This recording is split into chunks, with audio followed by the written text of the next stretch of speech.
You're listening to the Collected Podcast, bringing you inspiration and resources to help you discover and live from your truest self. Follow along on social media at Collected Workshops, and be sure to visit thecollectedpodcast.com for show notes and to learn more.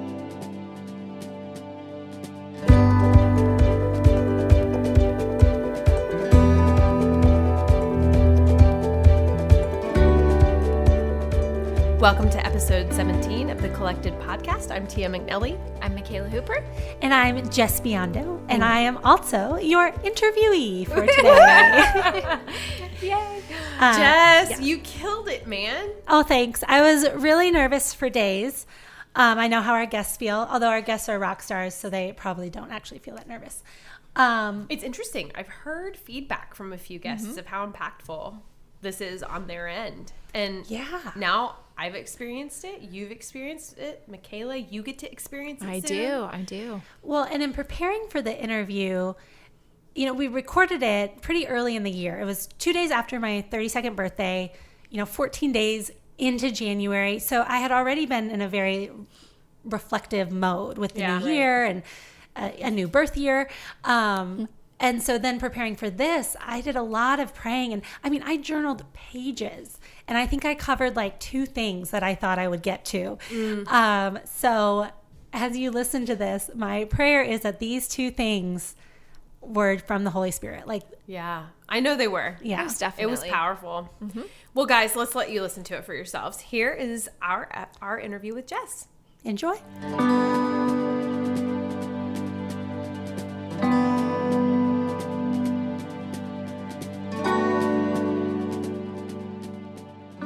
Jes, it's your turn. It's my turn. I'm a little bit nervous. It's okay. Are you? Yeah, but I've been praying about this a lot and really just seeking the Lord about what I'm supposed to say.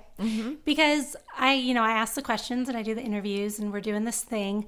But I feel like with so many of our guests, they're already at a point of arrival where they've written the book or done the thing or spoken at the thing or, whatever their thing is.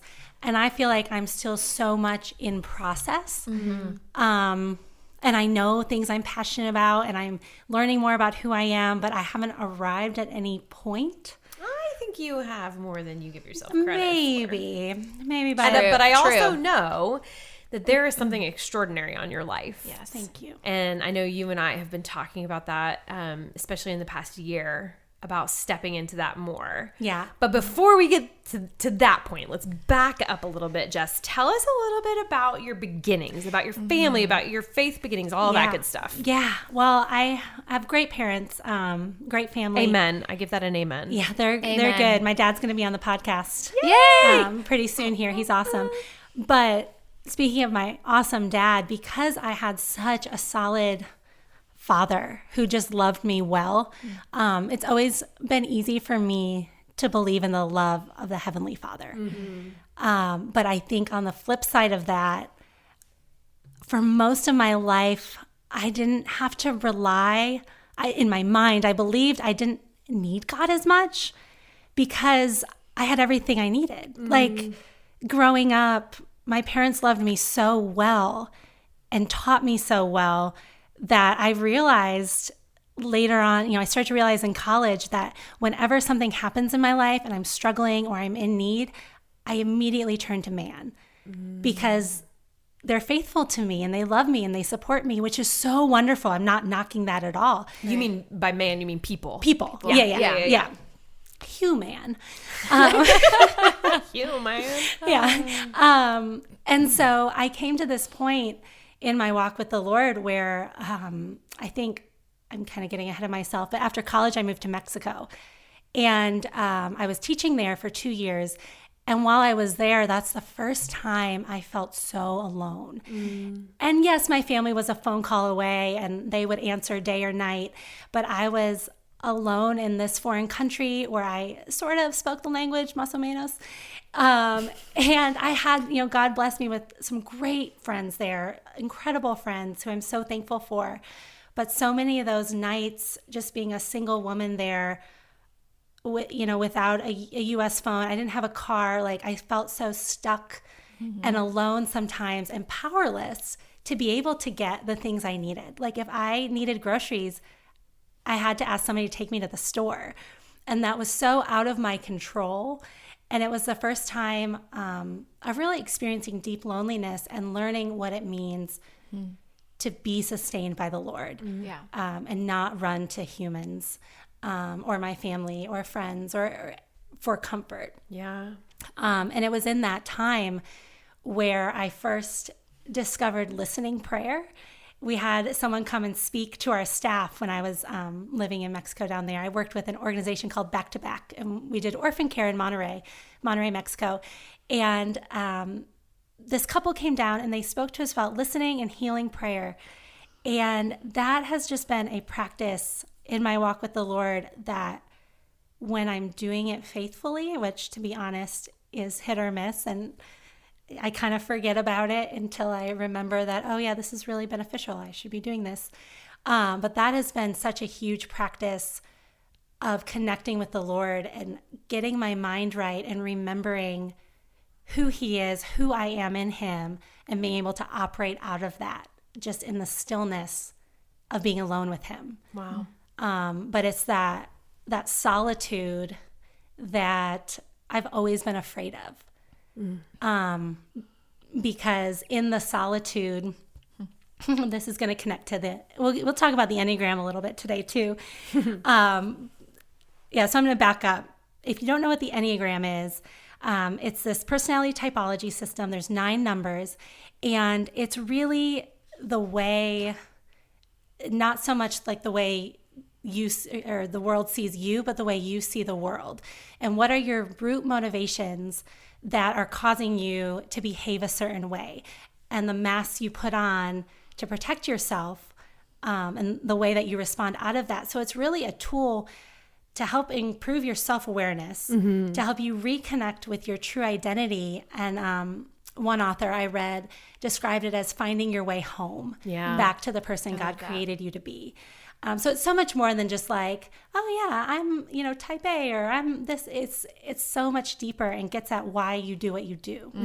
And so with that being said, I'm a 2 on the Enneagram, and that through the study of the Enneagram, I've realized that I am terrified of solitude. I can be alone all day if I'm busy. Right. I live by myself now. I can be in my condo. I'm doing projects. I'm doing this. I'm doing that. I'm watching Netflix. But if I stop everything and just sit, it is so hard for me, because in those moments, that's where I start to feel like I'm not enough. I'm going to be forgotten. I'm going to be like, I'm not doing anything for anybody right now. So how am I going to be worthy of people? Right. And which is such a lie. It's such a lie. And it's in those times where I do take the time to be still and face that fear that the Lord has met me in such a sweet way, and completely revolutionized my view of Him and my view of myself. And so, I keep saying this practice of listening prayer. So if any of our listeners haven't heard of this or done this, I don't even know if I really do it right, but I'm going to tell you what I do. First, I just close my eyes and I get rid of all the distractions. Like I kind of just lay them all out before the Lord. And this is also something similar to what we do at our collected workshops. And I also just lay down any unrepentant sin so that it's like my mind is clear. And then I picture a safe place. And for me, it's always the same place. But if you're going to do this, I encourage you to picture somewhere where you are completely safe, somewhere you've actually been, or maybe it's just somewhere you picture in your mind. For me, it's my parents' old house by our fireplace. The snow is falling outside. I have all my blankets, my warm beverage of choice. And I'm sitting there, and that's when I just welcome Jesus in. And I can picture Him just sitting there with me. And that's when I'm just quiet. And sometimes I hear a word from Him. Sometimes I don't. Sometimes I just sit there and rest my head on His shoulder and know that I am enough without doing anything.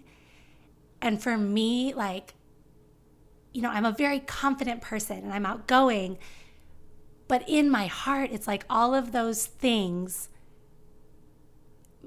help me make sure that people love me.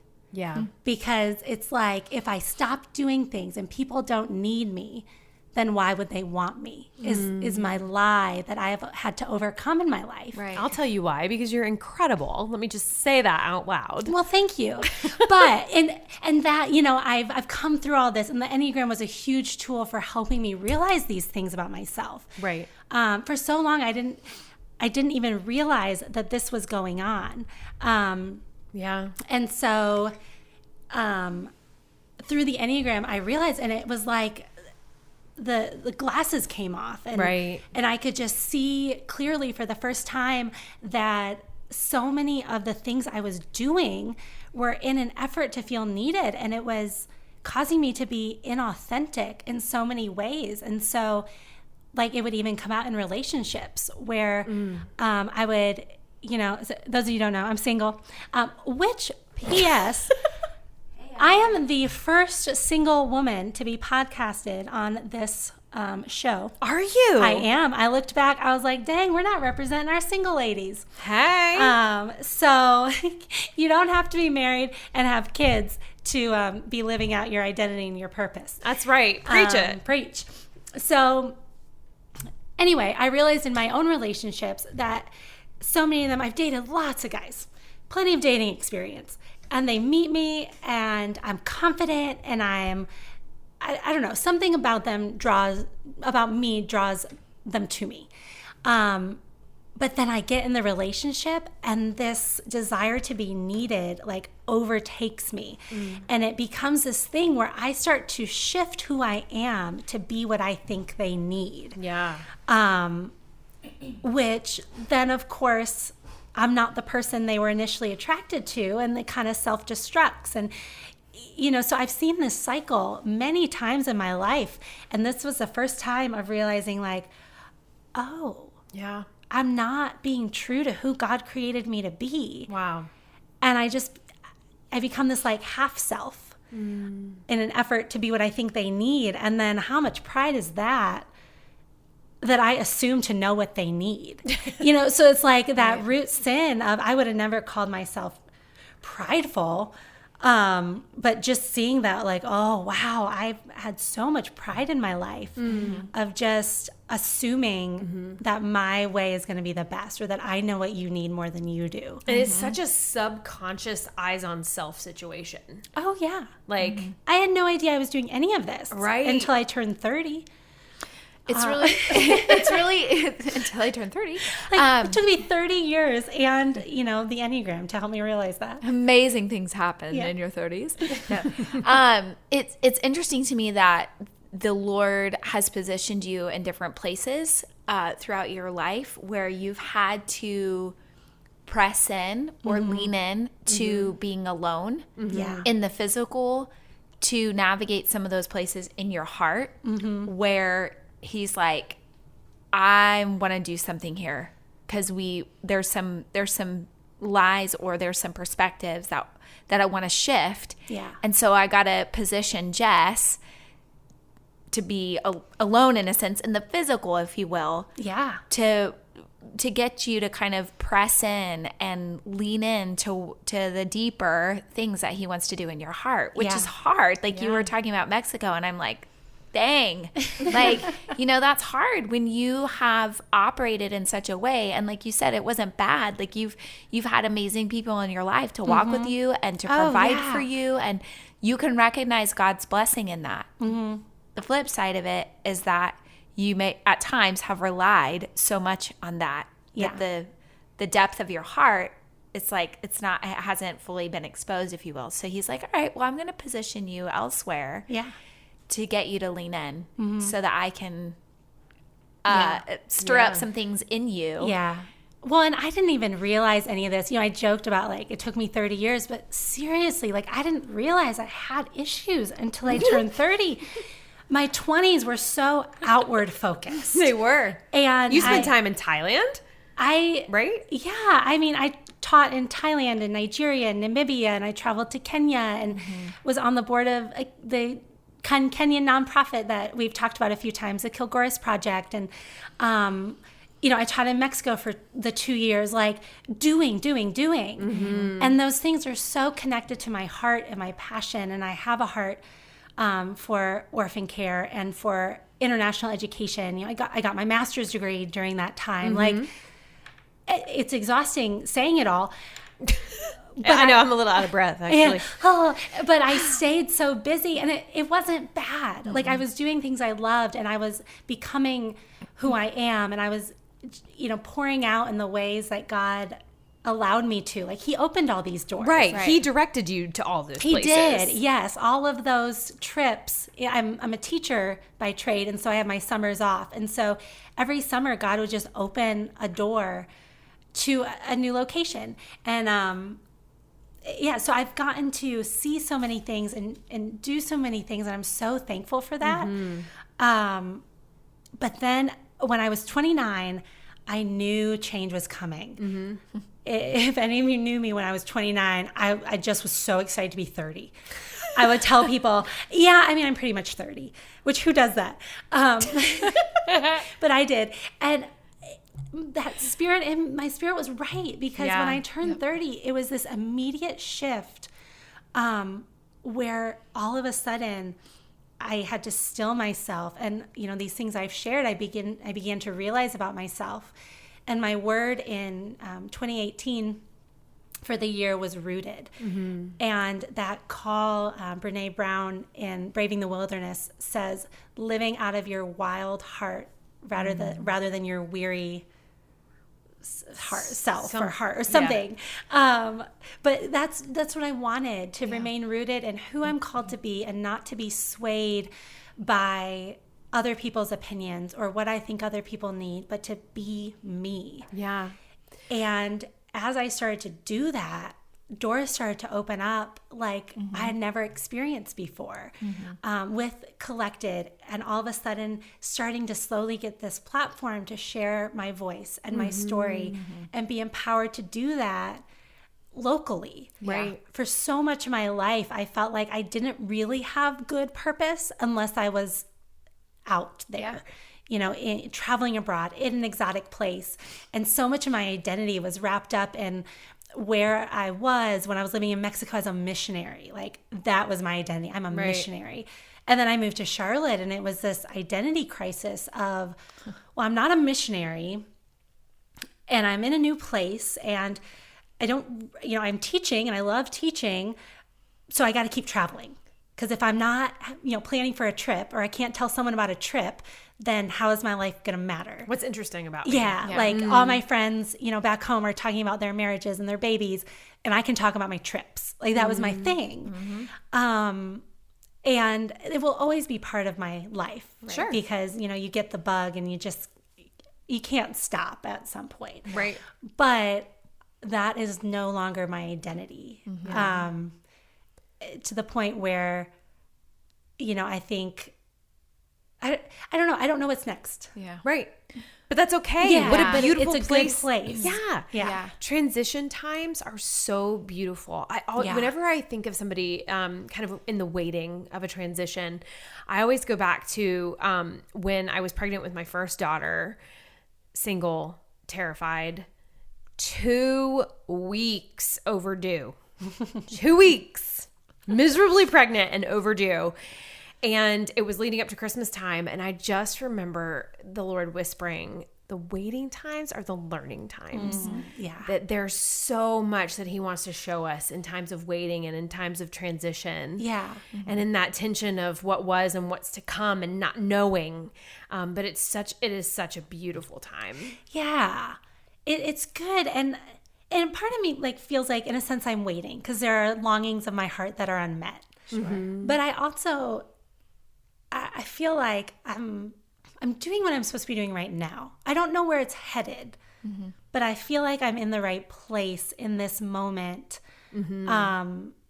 Especially with, this podcast has been such a special time of growth for me, and learning to speak. There was a while there where I just kind of felt like I don't have anything to say. Like, I talk a lot, but I'm not really saying much. And just being able to find what it is that God is giving me that might be able to be used for his kingdom. Right. It is so incredible to watch you sit with open hands in this season. It's so beautiful.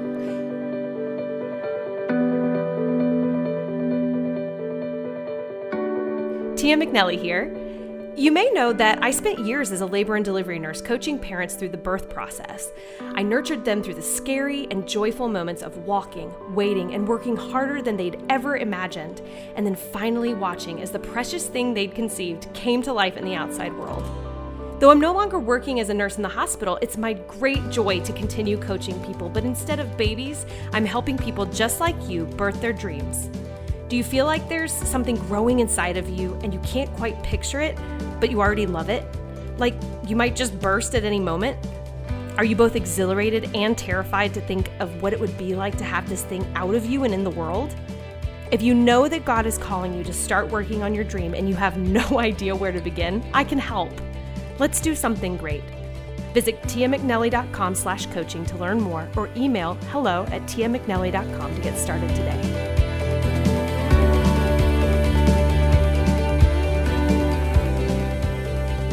One thing we missed, I want to pause and go backwards because I skipped about 30 years. Right. We jumped right, but that's cool because okay. this is a passionate, exciting time in your life. Yeah. But I just want our listeners to have kind of, as we do this series, this once a month series of interviewing each of the three of us, where were the beginnings of your relationship with Jesus? Yeah. So like I said, I went to a Christian church.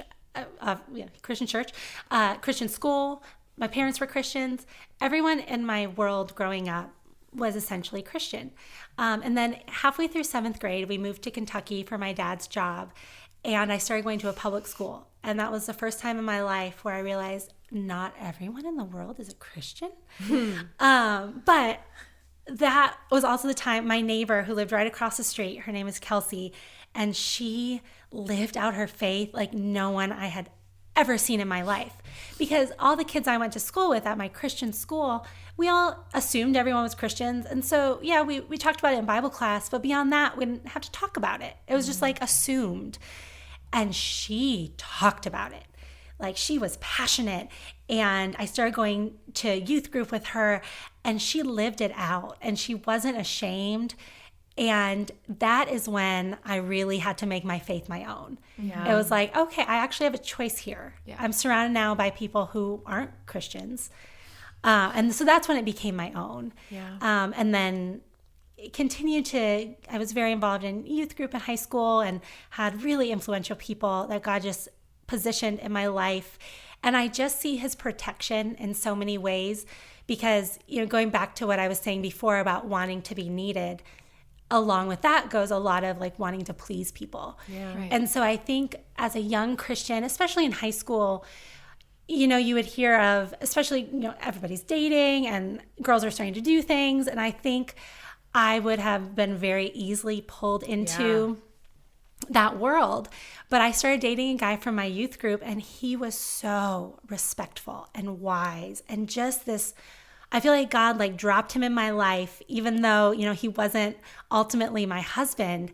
He was like this hedge of protection to keep me grounded. And so like Amazing. I wouldn't make these choices that I might one day regret at a time when I'm confident I would have. Like, it seems like that was sort of the training ground for the way that you would continue to live out your dating life, really. Yeah. Mm-hmm.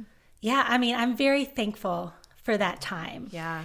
And then we moved back to Michigan, and I ended up going to a Christian university, Cornerstone University.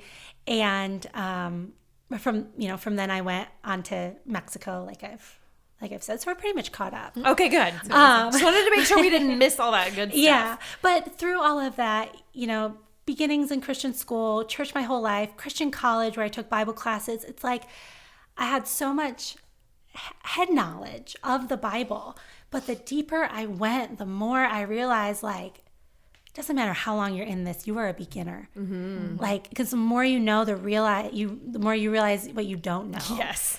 And there was one night when I was in Mexico and I was doing my listening prayer, And it was the first time I felt like God gave me a vision.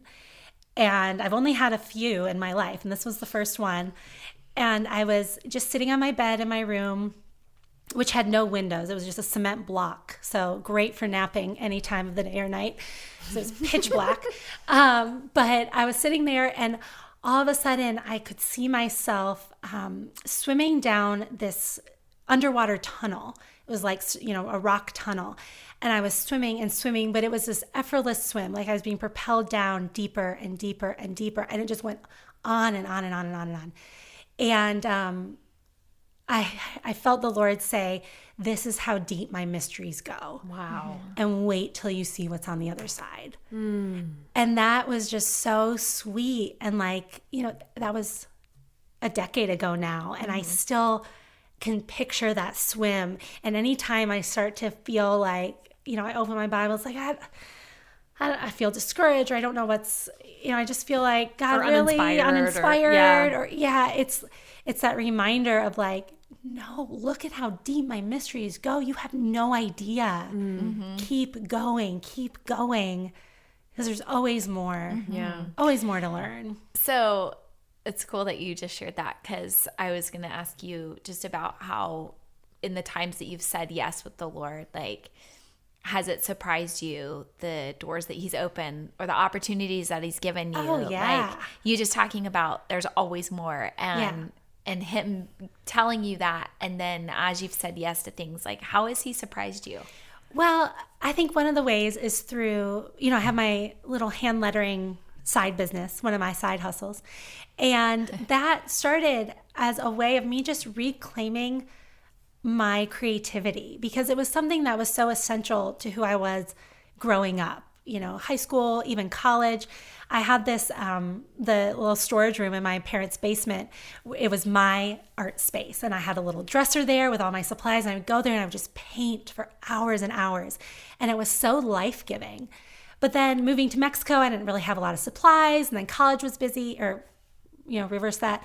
But then moving to Charlotte, I completely lost it. Like just getting tied up in a social life and busy with things, that I got very disconnected from it. And I actually dated a guy who was very in touch with his artistic side. And that was a huge inspiration to me. And like he kind of inspired me to reconnect with that. And so out of that, I just started writing and lettering, and was like, maybe people want to buy it. And it was just like this snowball effect, one thing after another. And all of a sudden it's like 2.5 years later. And, the money from that has been able to be such a blessing and allow me to buy my condo and live by myself and, chase after some of these other dreams that God's given me. And your lettering was the connecting point for Collected, which has then sort of propelled you into recognizing that you have a voice and a platform and a message. And you should creativity. You should check her just her creations, like what she has created, her Etsy shop out, because her artwork is really beautiful. So thank you. Yeah. I know we're coming close to our time, but I also just commandeered this interview, but I have fine by me. That was amazing. I have one thing I have to share, because I feel like this is for someone, and it's something I got last night. I went to this worship night at my church, and we were singing about the heavens opening up. What's that song? Open up the heavens, I want to see you. Oh, yeah. It's so good. But we were singing that, and I just had this picture of the heavens opening up. And over the past few years, I've had a lot of very close friends lose their dads suddenly. And we were singing that song, and as the heavens opened up, first I saw my grandpa, and then I saw all the dads. Wow. And they were all there, and they were like, they were rooting on their daughters. And that's the thing I kept getting in my mind. The daddies are rooting on their daughters. And behind them was God. And it's like, he is the dad, regardless of who your father is on earth, or the relationship you have, or if he's passed away. Like, I just kept getting this word of the dads are rooting on their daughters. The dad, the father, the heavenly Father is rooting on his daughter. And something about that, I got that. And first I told it to my mom because it was very special that I saw her dad, my grandpa who's passed away. But as I was telling her, I also felt very strongly that someone needs to hear that. Yeah. That your heavenly Father is rooting for you, and he sees you, and he knows the struggle you're in, and he cares. Yeah. And he sees you with all his power and all the strength of all the daddies in heaven.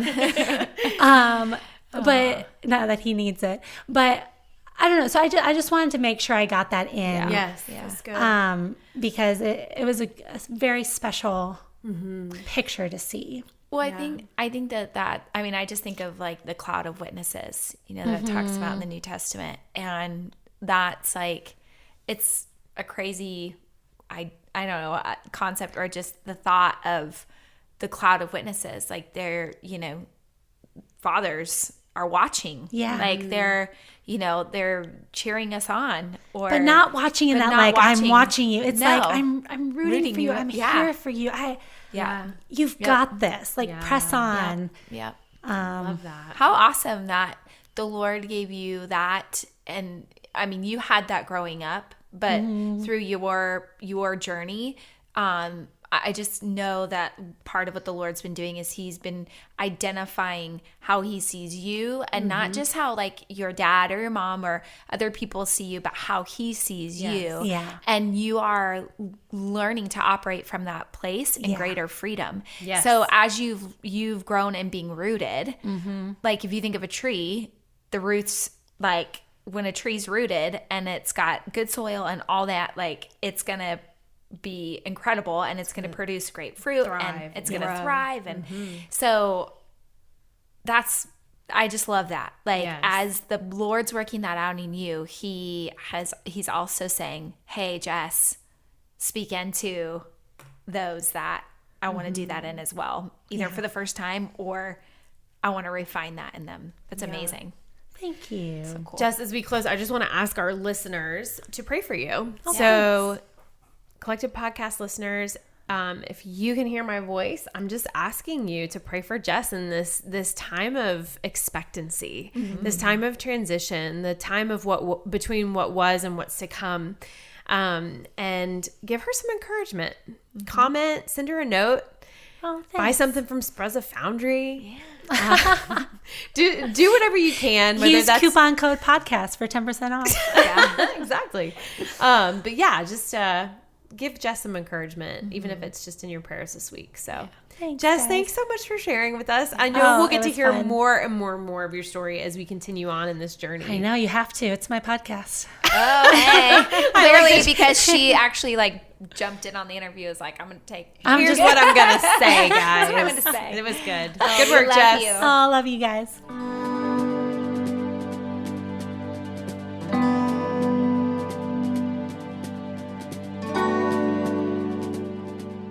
Oh, Jess, you did great. Oh, thanks, guys. That's me. My favorite part was when you commandeered the interview. I know. So I was like, I'm going to just talk for 30 minutes straight. Please don't interrupt me.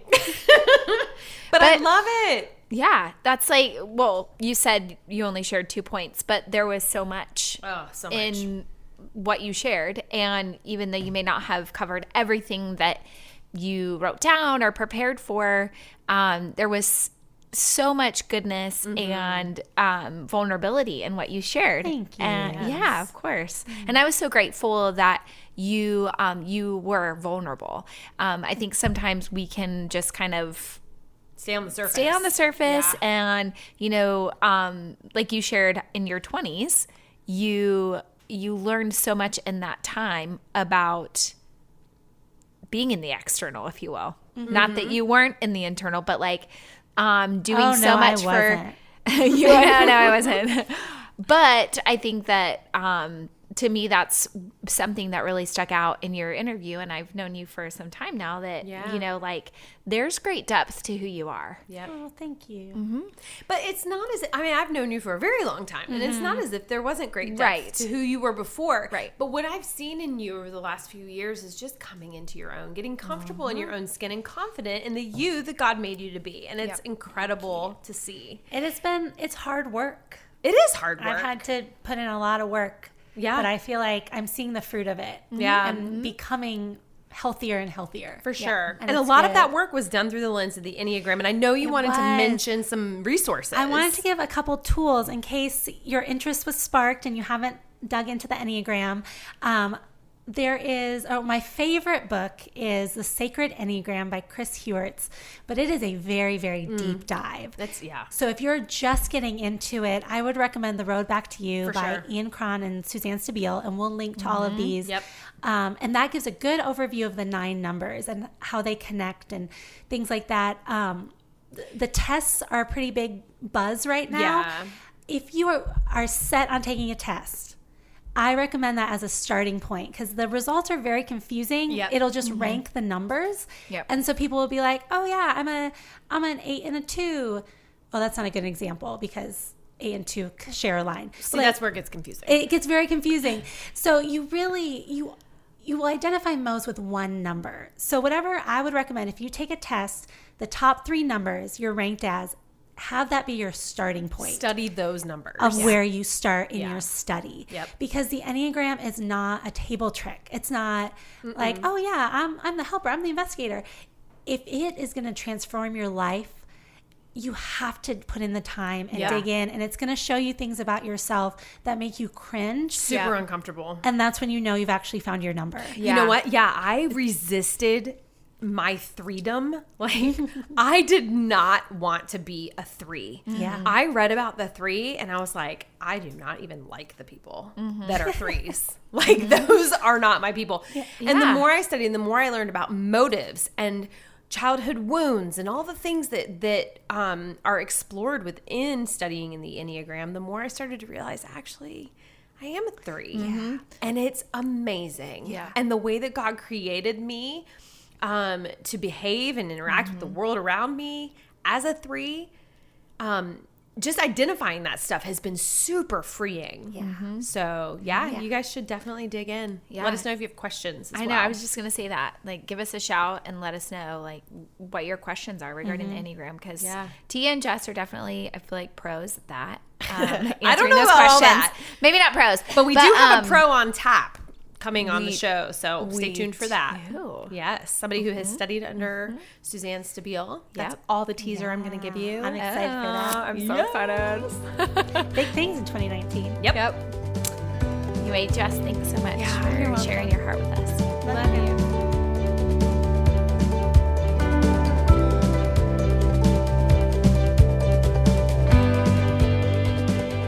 Thank you for listening to the Collected Podcast. Be sure to subscribe, rate, and review. And if you like what you've heard, we'd love it if you would spread the word. You can follow Collected on social media at Collected Workshops.